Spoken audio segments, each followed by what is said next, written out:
All right. Welcome to the House Corporations, Elections, and Political Subdivisions Committee meeting for this first meeting for this budget session. We'll start by calling the roll.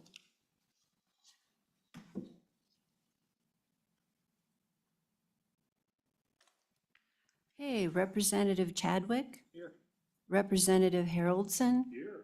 Representative Harshman? Excused. Representative Knapp? Here. Representative Newsom? Here. Representative Ottman? Here. Representative Wiley? Here.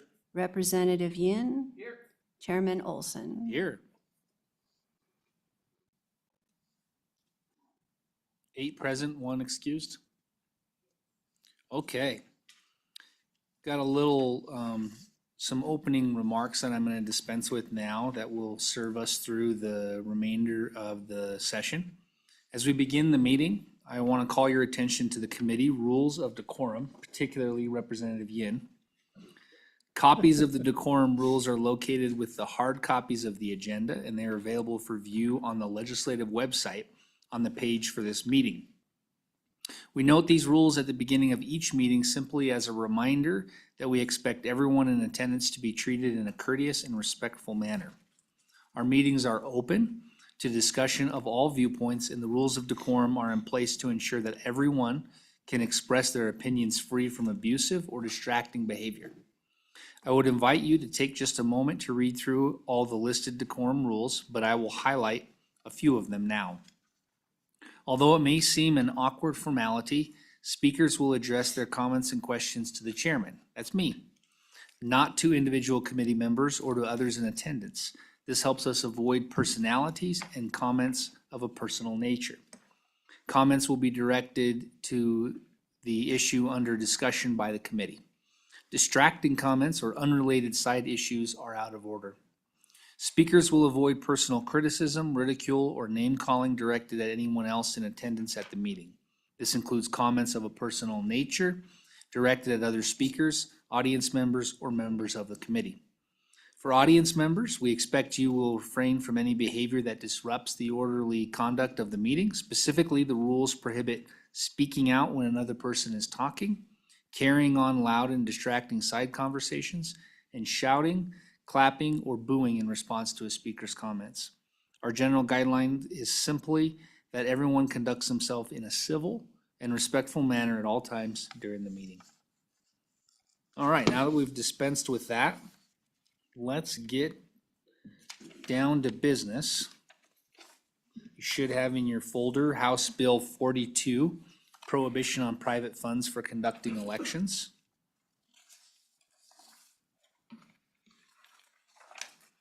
This bill, as you will recall, we worked through the interim. What it does is it prohibits a government official or election official in Wyoming from soliciting, taking, or otherwise accepting from any person any contribution, donation, or anything of value for the purpose of conducting an election. The bill makes clear that nothing in this bill shall be construed to prohibit the acceptance and expenditure of federal funds for elections as provided by law. So we're just talking about private funds, of course. With that, brief introduction of the bill. We'll invite the secretary if you have comments. I know you have 2 amendments as well. Or just one? Oh, okay. I got you.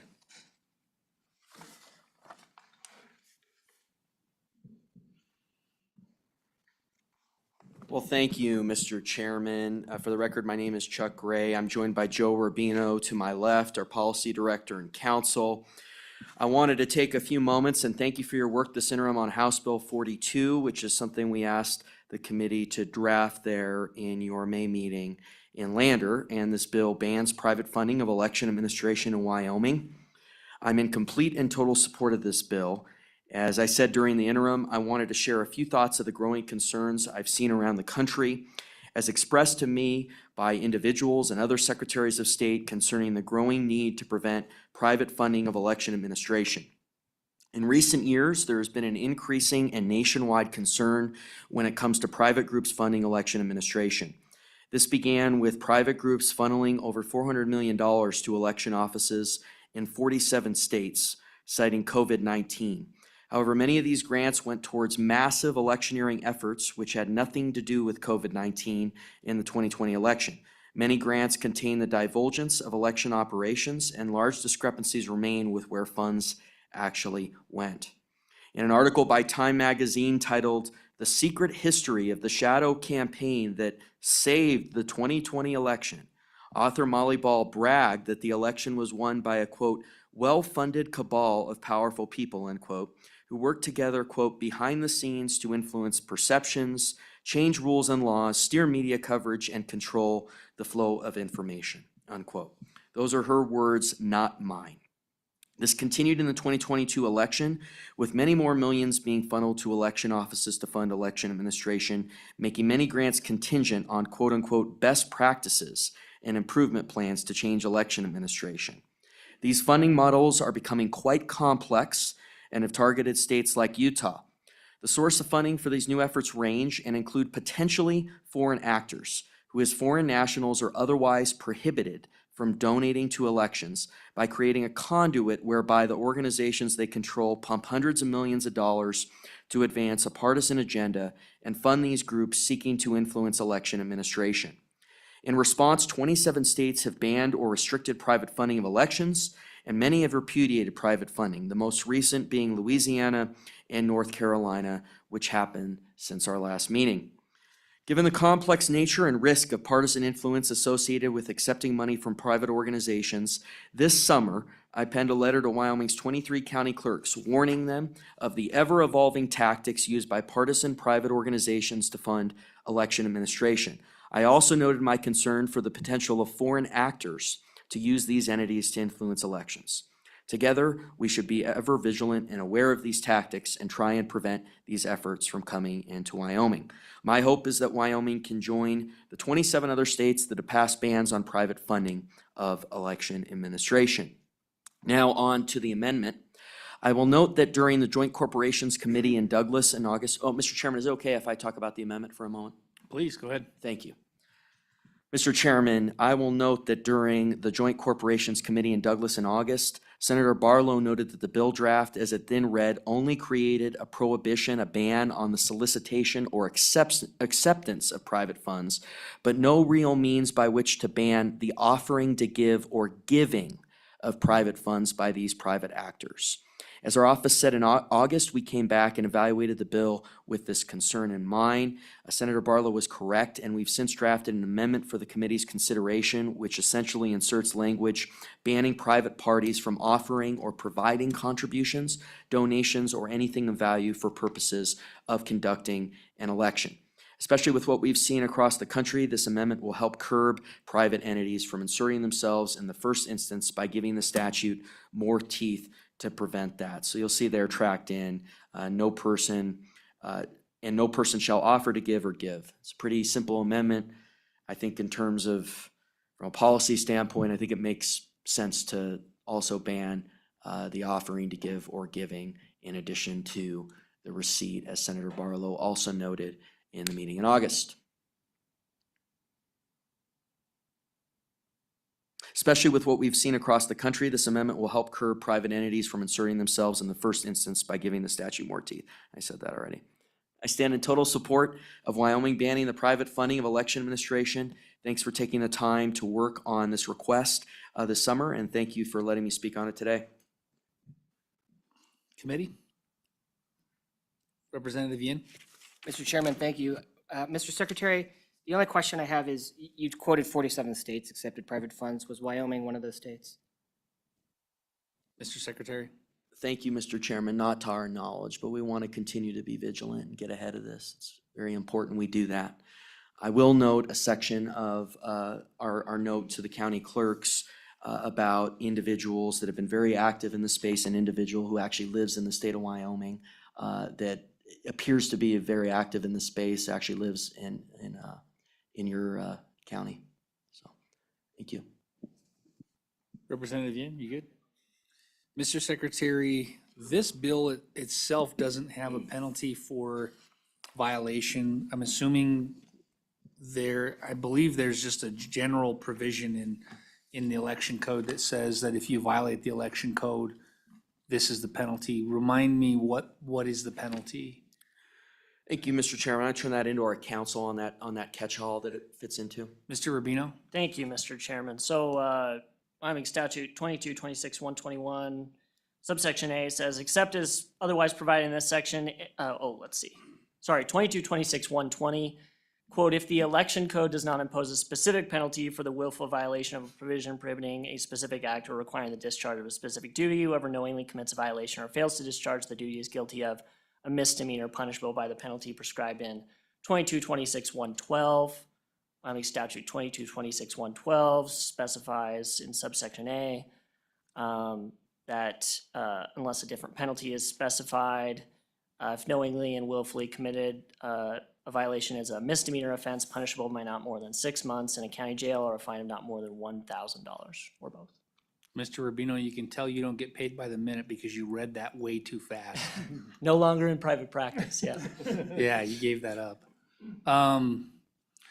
Mr. Secretary, my concern is if we're talking about a government official soliciting or taking a gift, I could see that punishment being appropriate, but I'm a little concerned that it may not be strong enough for the person offering the gift. If we look at the national, what happened nationwide anyway with the Zuckerbucks, is a misdemeanor going to be sufficient enough to stop a large donor like that, or what are your thoughts? Yeah, Mr. Chairman, I think I share your concerns on that. I mean, how we would bifurcate the two, I think is something that we could discuss, and maybe it's obviously going to require another subsection then, and then roll that into a felony or whatever penalty you decide to move down. I'd share that concern, and I think we discussed that in August. We could also roll the whole thing into that approach, and I'd be okay with that as well. But I'd understand your bifurcation too. Okay. Yeah, I'm probably good either way. I could be comfortable with it either way. I don't know what the temperature of the legislature would be to creating a new felony, but maybe this is severe enough that they would accept it. Mr. Chairman, it is severe, and I think the receipt is severe as well. So I think, as my recollection, I want to put words in anyone's mouth, is Senator Barlow said that with this, he would be interested in lifting the whole thing to a felony, and we certainly would be supportive of that as well. Okay. Representative Yin? Mr. Chairman, I mean, I only just thought of this, but does this apply only to government-run elections? Does it apply to any election offered by a private party? So do we have a definition of election that specifies that it's only for government-run elections?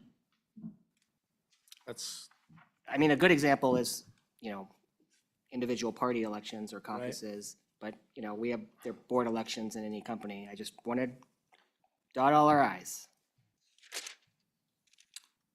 do you know? I mean, Mr. Chairman, Yes.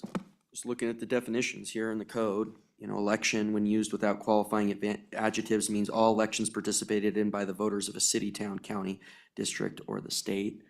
I think that would roll that out on,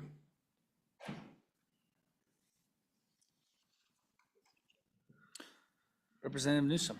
So Representative Yin's question brought me to several years ago, our conservation district wanted to have an election to get a mill of funding, which is common for conservation districts. And they went to the county, they wanted a special election, and the county said, it'll be $20,000 to run a special election.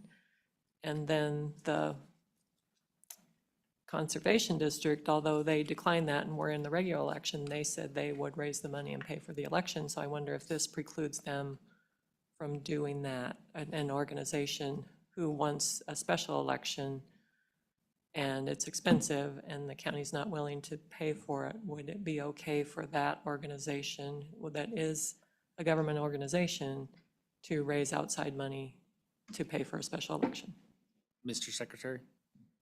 well, Mr. Chairman, thank you. I'd alert you to the last sentence of the bill on page 2, lines 8 through 10.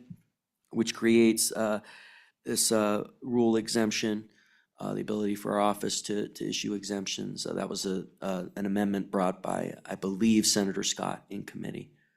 And I will work very diligent with the special districts to get that right. I was just gonna ask if you had already fathomed what the rule making might look like, but you haven't gone down that path yet. Well, Mr. Chairman, we've been thinking about it a little bit. Happy to work with you on thinking about it a little more in the weeks ahead. I think it would be difficult to draft this in a way that would be, I think that's why Senator Scott wrote the amendment this way, but work with you on that as well. But we have thought about it a little. Okay.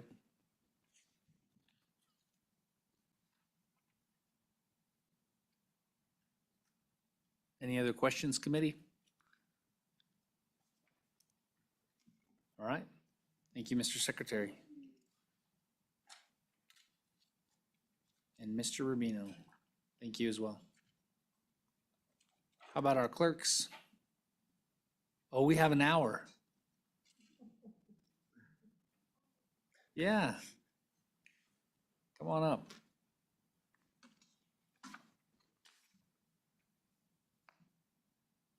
Welcome. Mr. Chairman, Committee, I'm Mary Langford, and I have the honor of representing the county clerks of the state of Wyoming.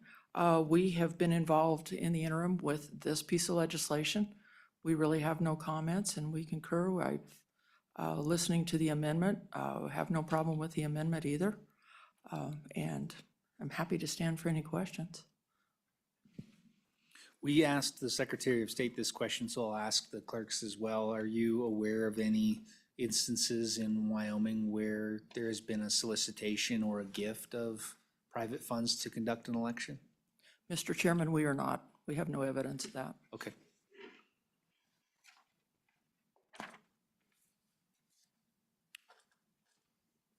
Any other questions for the clerks? All right, thank you. That was maybe 2 minutes. I know, I tried. My committee, the problem is they all had German chocolate cake and cookies and all the dessert food, so they're all entering diabetic coma stage.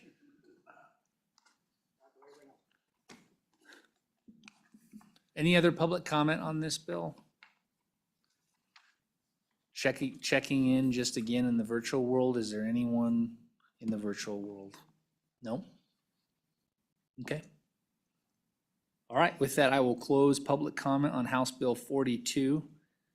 Committee, what is your pleasure? Mr. Chairman. Yes, Representative Wiley. Mr. Chairman, with the temperament and the atmosphere on the floor right now, I think it could be appropriate to table this until the next interim. We could bring it up then. I'd like to put that up for a vote. Okay, it's been a motion to table. It's been seconded by Representative Yin. Is that motion debatable? It's non-debatable. Motion to table is not debatable, but usually it's made to motion to To a definite Date. period of time. direct date, generally. I mean, you said interim committee, we're gonna Yeah, I get said vote till on this interim. motion, but I just wanna clarify. I'm not debating the motion, I'm like. Move to interim with the table And till so interim. that's your date, okay, certain, okay. Okay. No discussion on it? Just clarification on the rule, because I'm a young chairman yet, still learning. All right. All right. All those in favor of tabling until the next interim signify by saying aye. Aye. Those opposed? No. That motion does carry. It is tabled. Division being called. All right, all those in favor of the motion to table signify by raising your hand. 1, 2, 3, 4. Okay, hands down. All those opposed? 1, 2, 3. So that motion does carry and this bill is tabled. And we still have an hour. Okay, well, with that, we are adjourned.